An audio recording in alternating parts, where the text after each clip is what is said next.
Most redneck thing your family has done. Me and my family went undisturbed on a horse ranch for 2 decades until some strangers invaded and bought a narrow plot of land at the back of ours. We thought everything was fine until a lawyer called my dad and told us that after having surveyed the property lines, our back fence encroaches on their property between 3 and 6 inches, depending on the spot along the fence line. These folks had never met us, never introduced themselves. Our first introduction was this legal demand. My father was a salt-of-the-earth kind of man, very kind but also very strong-willed. He called these folks, arranged a meet-up, and tried to talk some sense into them. First, 3 to 6 inches really matter that much? And why had they not come to us to talk it through? He even offered a number of different compromises. These folks were hostile from the get-go. They demanded he move the fence immediately, or they would sue. Apparently, the law stated they had to put their house so far away from our fence line, and they wanted to push it as far back from the road as they could when they built it, so they wanted that 6 inches very badly. I still remember when my dad got home from the meeting. He hung his hat up and shook his head when he told my mom in his slow way, "Well, looks like we got the kind of folks for neighbors you don't ever want to have for neighbors." They sued and won, and we were forced to move the fence in 2 weeks. I say we, because I was the free slave labor, as all farm kids are in this kind of thing. All that fencing material and the time were a big cost for my family, but we got the work done in early spring. Here is where the fun comes in. So the new neighbors broke ground and built all through the end of winter and into spring. The very next weekend after they had moved into their house, Dad read me out of bed, and we took the big truck into town to the lumber yard. I was extremely puzzled as we loaded up a bunch of fencing material and building supplies. We didn't have any big projects going that I knew about,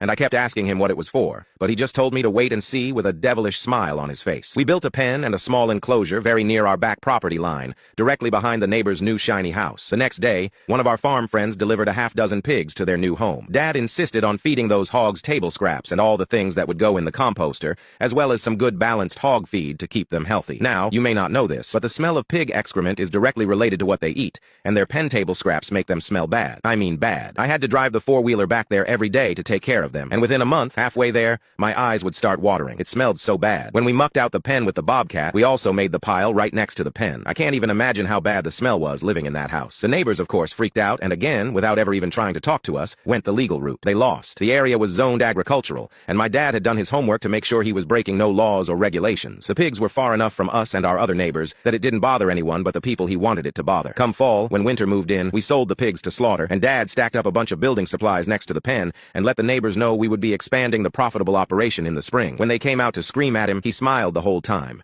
speaking in his slow, steady way. The new neighbors sold their new house in January when the ground was frozen, and the new owners would not smell the pen. As soon as the old neighbors were gone, we tore down the enclosure and spread the nasty stuff on the hayfield, and the new neighbors never had any bad smell. Come spring, they also were great neighbors and are still lifelong friends. Never mess with a rancher.